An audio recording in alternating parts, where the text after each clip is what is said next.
नमस्कार साथियों, आगे बढ़ते हैं और हम बात करते हैं। आज से हमारा स्टार्ट हो रहा है अध्याय नंबर 15। अध्याय नंबर 15 का नाम है प्रायिकता, जो कि काफ़ी इंपॉर्टेंट चैप्टर है ना। सभी क्लासों के लिए 9th में भी यूज़ होता है, 10th में भी होता है, 11th में भी होता है, 12th में भी होता है। ठीक है, तो एक बेसिक इंट्रोडक्शन है इसका, जो कि सभी क्लासों के लिए है ना। ये जो इंट्रोडक्शन है ये 9th और 10th अभी जो हम पढ़ रहे हैं वो क्लास 10 से लिया है इंट्रोडक्शन। बाकी ये जो है 9 से 12 सभी में यूज़ होता है। ठीक है, ये आपको पढ़ना काफ़ी ज़्यादा ज़रूरी होता है। तो इंट्रोडक्शन सबसे पहले हम समझ लेते हैं कि एक्चुअल में प्रायिकता का सूत्र क्या होता है और प्रायिकता होती क्या है। देखो, प्रायिकता क्या होती है। प्रायिकता को सबसे पहले तो मैं आपको यहाँ पे एक एक पॉइंट क्लियर करता जाता हूँ। प्रायिकता को सबसे पहले हम काय से डिनोट करेंगे, तो प्रायिकता को हम क्या करते हैं, पी से प्रदर्शित करते हैं। काय से करते हैं, पी से। और इसको पढ़ते कैसे हैं, तो इसको बोलेंगे पी ऑफ ई। क्या बोलेंगे, पी ऑफ ई। तो ये तो प्रायिकता को प्रदर्शित करने वाला काम हो गया। ठीक, अब प्रायिकता का एक सूत्र होता है और वो होता है अनुकूल परिणाम बटे कुल परिणाम।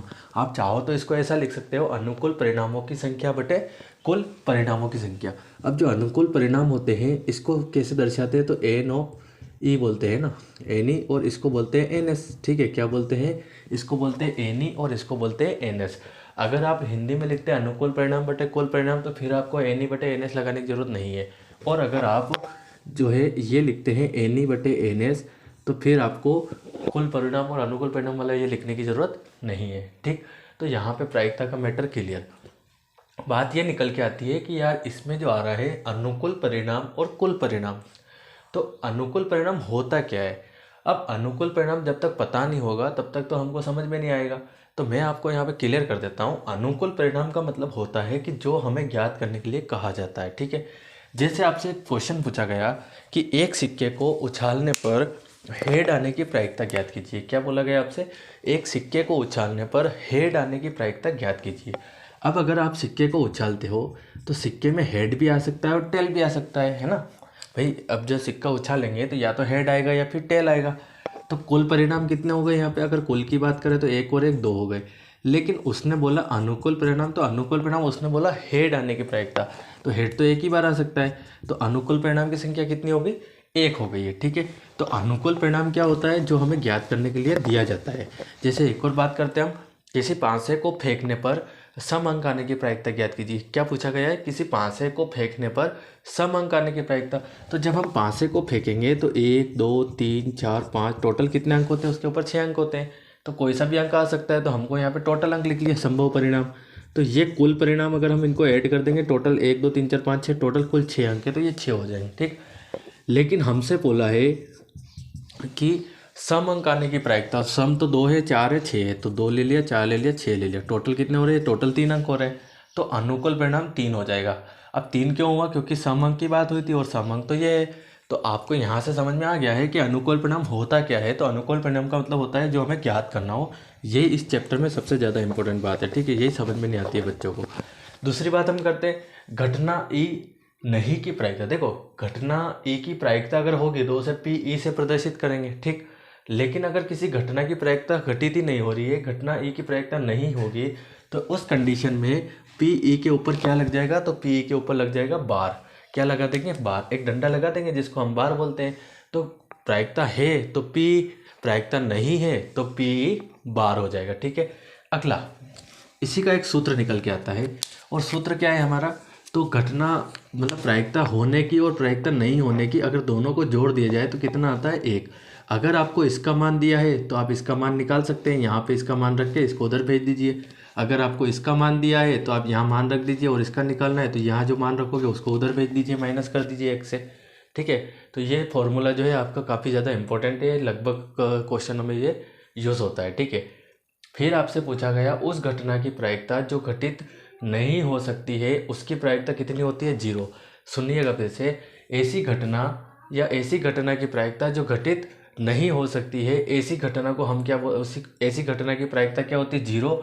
और उस घटना को हम क्या कहते हैं, तो उस घटना को हम कहते हैं असंभव घटना। क्या बोलते हैं, असंभव। और जस्ट अपोजिट, उस घटना की प्रायिकता जो घटित हो सकती है, अगेन सुनिएगा, उस घटना की प्रायिकता जो घटित हो सकती है उसकी प्रायिकता कितनी होती है, तो उसकी प्रायिकता 1 होती है। और ऐसी घटना को संभव कहते हैं। क्या कहते हैं, संभव कहते हैं। ठीक है, किसी प्रयोग की सभी प्रारंभिक घटनाओं की प्रायिकताओं का जो योग है वो कितना होता है, 1 होता है। फिर से सुनिएगा, किसी प्रयोग की सभी प्रारंभिक घटनाओं की प्रायिकता का योग 1 होता है। ठीक है, तो ये था आपका छोटा सा इतना इंट्रोडक्शन। थोड़ा सा और बच रहा है, हम वो भी देख लेते हैं। एक और बात हमको यहाँ पे देखने को मिलती है कि प्रायिकता का मान जो है 0 से प्रायिकता हमेशा बड़ी होती है या उसके बराबर होती है। ठीक, लेकिन 1 से छोटी या फिर 1 के बराबर होती है। सुनिएगा, प्रायिकता हमेशा 0 से तो बड़ी होती है और 1 से छोटी होती है। ठीक, जिसमें वो 0 के बराबर भी हो सकती है और 1 के बराबर भी हो सकती है। जैसे यहाँ पे हमने बताया है पीई, प्रायिकता जो है 0 से ये मुंह इस तरफ खुला है, तो ये मुंह जिस तरफ खुलता है उसको बोलते हैं बड़ा है। ठीक, और जिस तरफ ये मुंह बंद होता है उसको बोलते हैं छोटा है। क्या बोलते हैं? छोटा है। तो हमने लिख दिया प्रायिकता पी। अब हमने यहाँ लिखा 0, यहाँ लिखा 1, तो प्रायिकता 0 से बड़ी होती तो मुंह खोल देंगे इस तरफ। ठीक, लेकिन उसके बराबर भी होती है तो फिर बराबर के लिए हमको ये निशान लगाना पड़ेगा। लेकिन 1 से क्या होती है? छोटी, तो अब मुंह खोल बंद करना पड़ेगा, तो ये कर दिया। लेकिन इसके बराबर भी हो सकती है। ठीक है, तो ये हो गया इसका, प्रायिकता 0 से बड़ी या उसके बराबर होती है लेकिन 1 से छोटी या उसके बराबर होती है। ठीक है गाइस, अगली कंडीशन, प्रायिकता का मान कभी भी ऋणात्मक नहीं होता है। ये जो है इंपॉर्टेंट बात है, ये आपको कोई नहीं बताएगा, मैं बता देता हूँ कि जो प्रायिकता है, जब भी आप प्रायिकता हल करोगे, प्रायिकता का मान कभी भी कभी भी ऋणात्मक नहीं आता है। मतलब प्रायिकता का मान माइनस में नहीं आता है। अगर कहीं पे आपको दिखा हुआ है कि इसका आंसर -1 है, तो ये तुरंत आपको गलत कर देना है, क्योंकि माइनस में तो कभी भी प्रायिकता का मान नहीं आता है। ठीक है गाइस, तो इसी के साथ अगर मैं बात करूँ आपके 15.1 के ऑब्जेक्टिव की, ठीक है, तो 15.1 का ऑब्जेक्टिव क्या हो जाएगा आपके? पहला दिया है आपको सही विकल्प, रिक्त स्थान, है ना। तो अगर आपके पास किताब नहीं है तो आप पढ़ते जाइएगा ना, मैं बोलता रहा हूँ, सुनते जाइएगा। पहला आपको जो है दिया है, घटना ई की प्रायिकता प्लस घटना ई नहीं की प्रायिकता बराबर कितना हो जाएगा? तो घटना ए की प्रायिकता प्लस घटना ई की नहीं प्रायिकता बराबर कितना हो जाएगा? 1। तो पहले रिक्त स्थान में आपको लगाना है 1। ठीक है, दूसरा रिक्त स्थान, उस घटना की प्रायिकता जो घटित नहीं हो सकती है 0, और उसको क्या बोलेंगे? असंभव। ठीक है, तीसरा जस्ट इसका अपोजिट, एक पूरा लिखा हुआ है, उस घटना की प्रायिकता जो घटित हो सकती है उसकी प्रायिकता 1 होती है और उसे संभव कहते हैं। ठीक है, अगला, किसी प्रयोग की सभी प्रारंभिक घटनाओं का योग कितना होता है? 1 होता है। पांचवा आपके रिक्त स्थान क्या है? किसी घटना की प्रायिकता 0 से बड़ी, रिक्त स्थान में आ जाएगा 0 से बड़ी या उसके बराबर होती है, तथा 1 से छोटी या उसके बराबर होती है। ठीक है गाइस, तो ये 15.1 में पहला प्रश्न भी आपका सोल्व हो गया। वैसे तो पूरा प्रश्न 1 के बारे में यहाँ पे वैसे भी बता दिया गया है। अगर आपने इंट्रोडक्शन अच्छे तरीके से सीख लिया है, पढ़ लिया है, आपको समझ में आ चुका है, तो आपके लिए रिक्त स्थान कोई बड़ी बात नहीं है। ठीक है गाइस, नोट करिए।